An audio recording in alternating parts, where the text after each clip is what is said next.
Radhe friends, मैं मुस्कान ओझा। आज हम देखेंगे कि ज्योग्राफी की प्रैक्टिकल फ़ाइल कैसे बनाएं, वो भी सिंपल और आसान तरीके से। ये मेरी ज्योग्राफी की प्रैक्टिकल फ़ाइल है, इसे आज हम बनाना सीखेंगे। तो ये इसका फ्रंट पेज है जिसमें मैंने अपने कॉलेज का नाम ऐसे लिखा हुआ है, बिल्कुल सिंपल तरीके से, क्योंकि जो ज्योग्राफी की फ़ाइल होती है वो जितनी सिंपल रहती है उतना एग्ज़ामिनर का माइंड अट्रैक्ट करती है। ये फिर मैंने जिस सब्जेक्ट की थी ज्योग्राफी प्रैक्टिकल फ़ाइल लिख दिया है। उसके बाद फिर जिसको मैंने दिया है, मतलब जिसको ये सबमिट कर रहे हैं उसके लिए उसका नाम लिख दिया है मैंने। फिर जिसके द्वारा सबमिट हो रही है, मतलब मेरा नाम मैंने यहाँ लिख दिया है।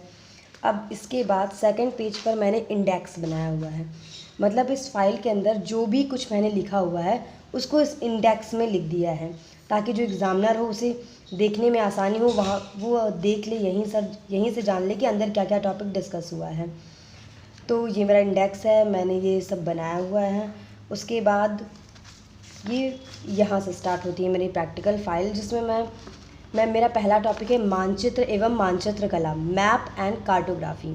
फिर इसको मैंने ऐसे लिखा है। इसमें मैंने बहुत सारे चित्र भी बनाए हुए हैं, लेकिन वो आगे हैं। जैसे ये, इसमें मैंने साइड मार्जिन खींच लिया है ताकि देखने में और अच्छा लगे। ये मैंने इधर भी मार्जिन किया हुआ है, और ब्लैक बस सिंपल सी लाइन खींची है, कोई स्केच और किसी कलर का यूज़ नहीं किया है।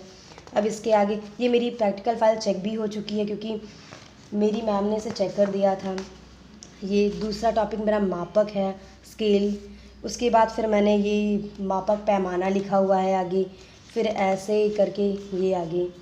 आज मैं आपको अपनी पूरी फ़ाइल दिखाऊंगी कि मैंने कैसे कैसे बनाया हुआ है।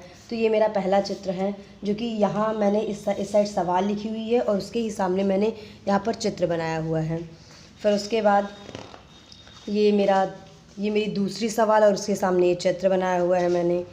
फिर अब ऐसे ही बनाते चले गए हैं। तुलनात्मक मापक है इसके बाद, जिसके बारे में मैंने लिखा हुआ है थोड़ा, बहुत ज़्यादा नहीं लिखा है, लेकिन इसकी जो बेसिक नॉलेज होती है उसके बारे में मैंने लिख रखा है।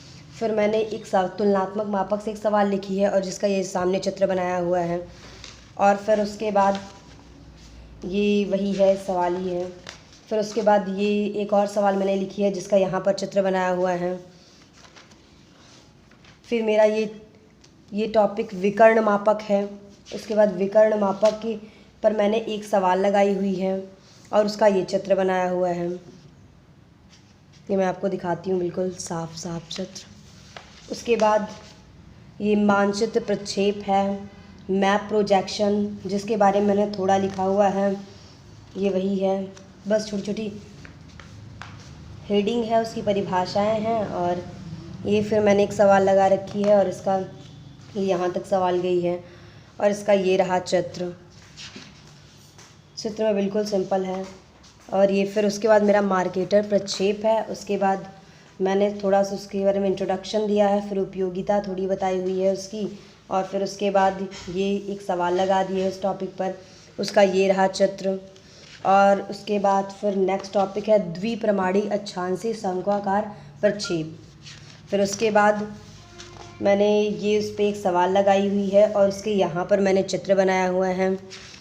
फिर उसके बाद मेरा जो नेक्स्ट टॉपिक है वो बोन प्रक्षेप है, उसके बारे में मैंने थोड़ा इंट्रोडक्शन लिखा हुआ है, फिर उसके बारे में थोड़ा थोड़ा बताया हुआ है।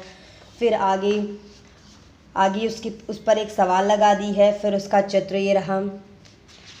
चित्र इसमें जितना सिंपल रहता है उतना ही अच्छा लगता है। फिर ये मैंने अलग से पेज रखे थे। ये मेरा वी शेप वैली है, जो मैंने यहाँ चित्र बनाया हुआ है और जिसके बारे में थोड़ा मैंने यहाँ लिखा है। फिर उसके बाद मैंने यू आकार की घाटी बनाया हुआ है, जिसका चित्र ये रहा। फिर उसके बाद मैंने पठार बनाया हुआ है, ये पठार का चित्र है और ये मैंने पठार के बारे में थोड़ा सा लिखा हुआ है। फिर लास्ट टॉपिक मेरा जलप्रपात है, जिसके बारे में मैंने थोड़ा सा लिखा हुआ है और उसके सामने ही मैं चित्र बनाया है मैंने। बस यही मेरी फ़ाइल थी। Thank you.